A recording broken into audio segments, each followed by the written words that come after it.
Magandang araw mga ka-aerial defense, may ibabahagi na naman ako sa inyo. Dahil ngayong araw na ito ay may pag-uusapan tayo tungkol sa ating depensa, pagsasampa ng kaso ng Pilipinas sa United Nations laban sa China, ikinatatakot ng China, pero bago tayo magpatuloy wag mo muna kalimutan mag-like, share and subscribe. Paki-follow at like na rin ang aming page na nasa description na ang link. Suportado ng opisyal ng Philippine Navy ang panawagan na maghain ng panibagong petisyon sa United Nations laban sa China kaugnay sa kamakailang harassment nito sa West Philippine Sea.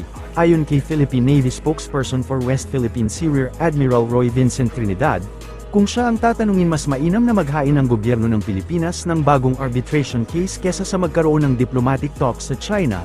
Para kay Rear Admiral Trinidad, parte ng estratehiya ng China ang pakikipagkasundo ng Pilipinas sa walang katapusang pag-uusap kaugnay sa territorial dispute sa West Philippine Sea, na inihalin tulad ng opisyal sa pagkahilig sa peace talks ng mga rebelde mula sa Communist Party of the Philippines.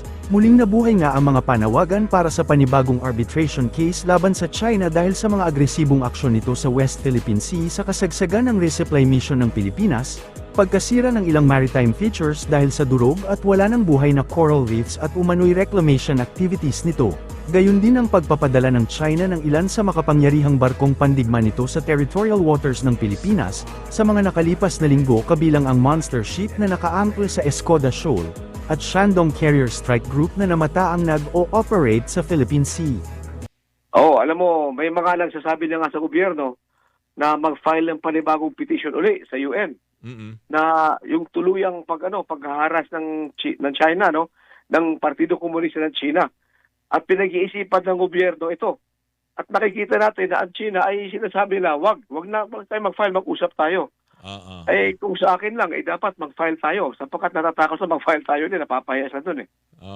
Yung kasing usapin na mag-usap tayo, di naman, sa tingin nyo ba, Admiral, problema na mga Pilipino pa. Lahat naman ang pwede natin kunin ng paupo, ginagawa natin. Kaya lang, maging yung nakarang administrasyon na may tuturing na pro-China, mukhang hindi rin yata pumabor doon sa mga huling mga usapin, lalo na doon sa Reed Bank.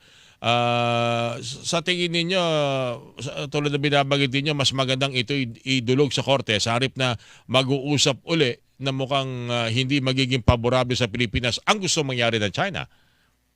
Totoo yan, Bok. Idulog sa korte at hayaan natin ang korte ang magdesisyon. Sapagkat nasa libro yan ng mga komunista na para humaba ang laban nila, idaan sa negotiation.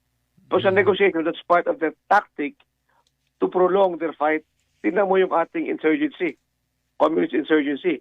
6 na dekada. Pero nakailang peace talks tayo sa kanila. Sapagkat the peace talks is there to support the war effort. Patagalin ang war effort through peace talks na walang kahinatnan. So parang mag-uusap tayo, yun naman pala yung purpose para pahabain ng tension sa halip na tapusin sa lalong madaling panahon. Yun, totoo yun, pahabain. Na kunwari nag-uusap.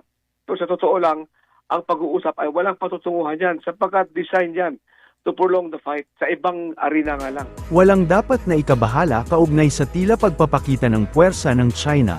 Ito ang inihayag ni Philippine Navy spokesperson for the West Philippine Sea Rear Admiral Vincent Trinidad, matapos mamataan ang Shandong Carrier Strike Group sa Philippine Sea at monster ship sa Escoda Shoal. Ayon sa opisyal, bagamat mas advance ang China kesa sa Pilipinas, matagal pa bago maabot ang operational level ng kanilang aircraft carriers.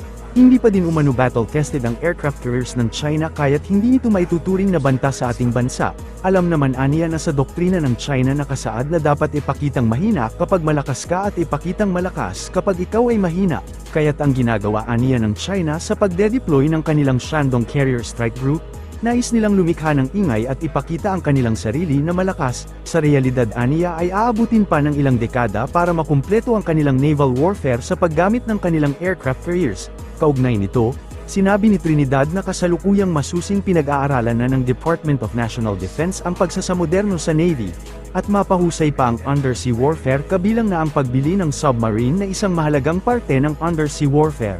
Sa pagkakataong ito, Rear Admiral, pakibigyan mo kami ng ng update. Kumusta ho ba yung nakita ko kasi yung aircraft carrier ng China. Naisip ko tuloy yung mga Ford class na mga aircraft, mga Nimitz class na mga aircraft na aircraft carrier na sinasama dito at sumasali sa ating pong mga balikatan. Ano ho bang sitwasyon ho ngayon, na Admiral? Yun, alam mo, mas maistindihan natin yung galaw ng China pag alam natin ang pag-iisip nila sa patungkol sa giyera. Ang kanilang mga doctrine, number 1, pag malakas ka, ipakita mo mahina ka.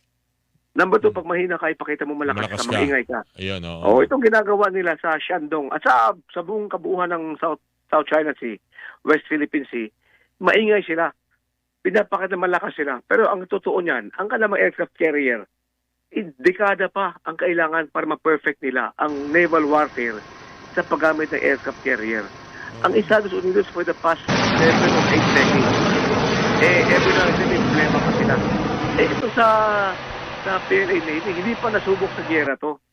And yet, kung mag-asta sila, akala mo talagang So, sinasabi ko sa ating mga kababayan, marami pa siyang kakainin bigas. Bagamat advance sila sa atin, pero matagal pa bago nila maabot ang operational level ng aircraft carriers nila.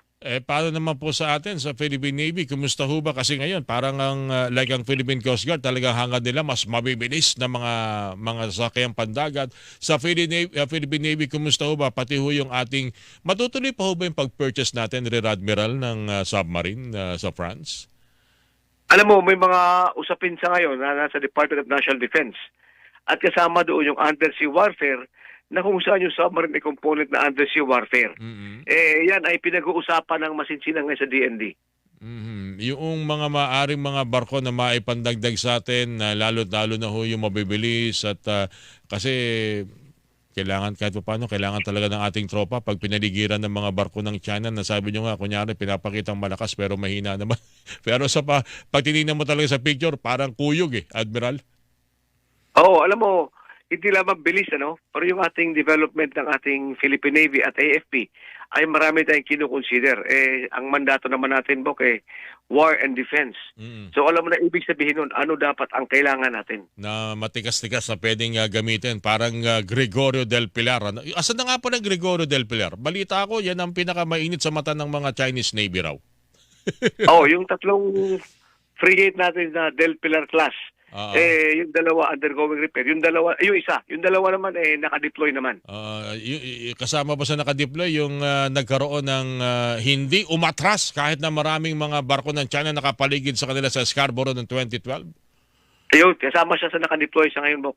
Ayun, matikas-tikas yan. Sabi nga nila, it's not, kung halimbawa sa aeroplano, it's not the plane, it's the pilot. It's not the ship, it's the Navy. Rear Admiral, ano? Totoo yan. Ang tawag natin yan yung will to fight. Ang kagandahan nga nito, yung dahan-dahan ng mga Pilipino ay nagkakaisa at mahirap matalo ang isang bansa. Agree, tama po. Na kung saan yung tao niya ay buo yung ang will to fight nila. Tama po yun. Ang taong bayan pa rin po talaga ang lakas o persa ng ating sandatahang lakas. Para sa mas madaming update tungkol sa ating depensa, paki-follow at like muna ng aming page na nasa description na ang link. Huwag mo na rin kalimutan mag-like, share and subscribe. Pindutin mo na rin ang bell para updated kayo sa aking mga bagong video. Maraming salamat po.